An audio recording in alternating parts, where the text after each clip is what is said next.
¿Cómo están, estudiantes? A continuación les voy a presentar las diapositivas para poder empezar con nuestro nuevo tema de clase del día de hoy.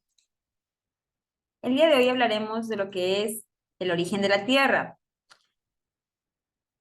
El origen de la Tierra. Mucho después del origen que existió de la Tierra, hablamos de que en el sistema solar también se encuentra incluido lo que es nuestro planeta. Lo que este origen provoca termina siendo el mismo sistema solar, el que existió en una extensa mezcla de nube, gas, rocas y polvo en rotación. Recordemos lo que así era hace 1.000 millones de años, ¿ok?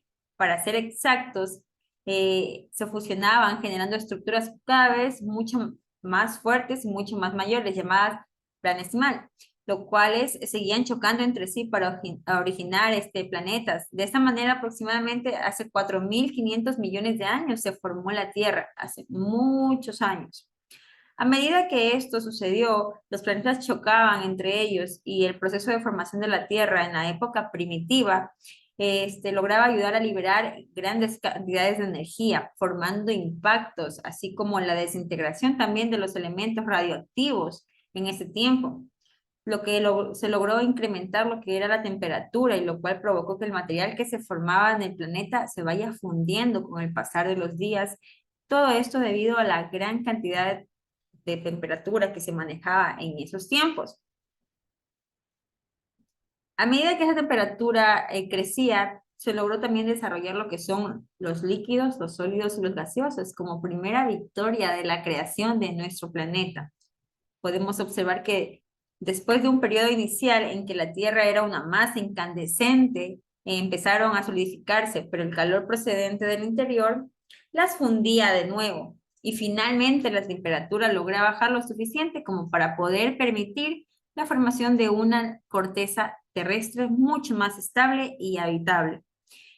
La actividad volcánica en aquellos tiempos era intensa, constante, lo que motivaba a grandes masas, y también arrojaba grandes masas de lava incandescente que salía al exterior y lograba que aumentase gradualmente el espesor de la corteza, a un momento de que esto se llegaba a enfriar y se llegaba a solidificar.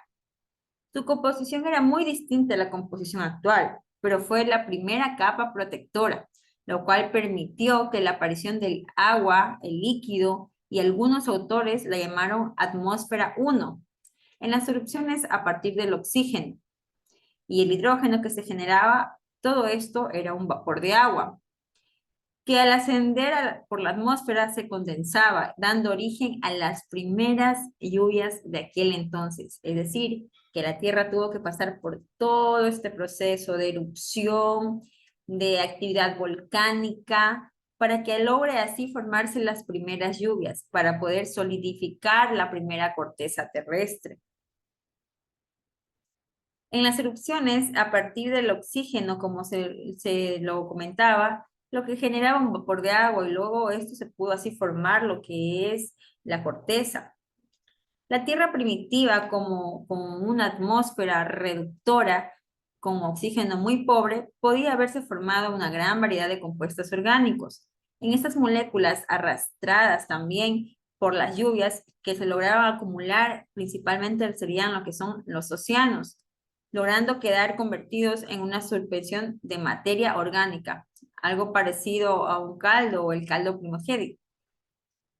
Ok, como podemos observar aquí, estas moléculas o partículas son los primeros organismos semejantes a las bacterias actuales, podríamos así decirlo, las cuales se alimentarían de la materia orgánica presente en las aguas, en los océanos, procedente de dichas lluvias en aquel entonces, lo cual dejó de ser abundante con el pasar de los años. Entonces, se vieron obligadas a buscar nuevas estrategias para obtener lo que son sus nutrientes. Un grupo de seres vivos que descubría una reacción que había que cambiar radicalmente el aspecto del planeta, provocando así lo que es la fotosíntesis. Entonces, podremos recapitular y darnos cuenta que estas moléculas, estas pequeñas partículas muy semejantes a las bacterias, fueron de gran ayuda y fueron uno de los primeros microorganismos en lograr habitar nuestro planeta. Como podemos ver durante las eras geológicas, esta unidad es la unidad comprendida en el tiempo más grande, que se divide en diversas eras geológicas. Cada era comprende algunos periodos de las épocas divididos, como podemos observar en esta ilustración. Cuanto más reciente es el periodo geológico, más datos podemos obtener.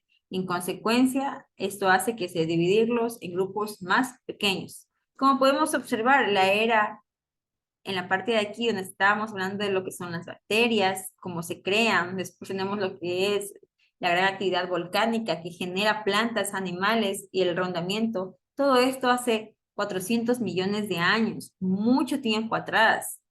Tenemos la era secundaria, donde es la edad de los peces, la edad de los triloides, hace 360 millones de años, muy atrás, donde se encontraba una cantidad de especies muy raras, pero significativas para el comienzo de la vida.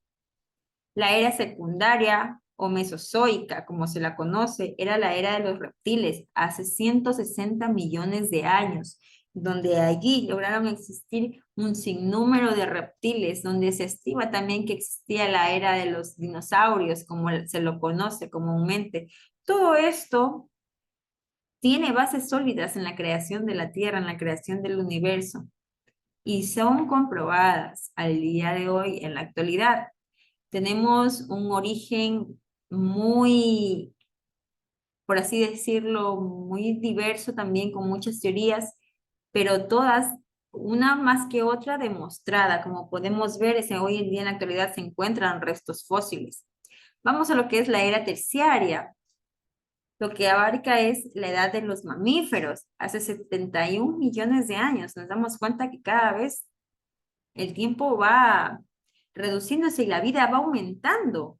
O sea, no dejamos pasar mucho tiempo, exactamente sí son millones de años, pero si nos damos cuenta de 160 a 71 millones de años, cómo la vida, cómo los seres van evolucionando y van poblando el planeta Tierra de una manera muy significativa y marcada para la historia, todo esto en beneficio de la evolución.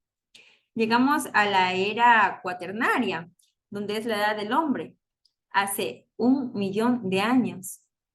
Hace 1 millón de años se viene lo que es la era cuaternaria, la era donde el hombre vio la necesidad de sobrevivir y poder buscar su puesto dentro de un ecosistema, dentro del planeta, dando así a la implementación de la caza, el uso de animales, recursos como plantas, las lluvias, las casas, la pesca, para poder sobrevivir dentro de lo que hoy actualmente está formado un planeta Tierra mucho más cambiado, diferente a lo que comúnmente empezó como una teoría diferente. Volcanes erupcionando constantemente, tierra inestable, un ecosistema caliente con temperaturas altas, para ahora sí poder gozar de un ambiente muy diferente a lo que se ve hace millones de años.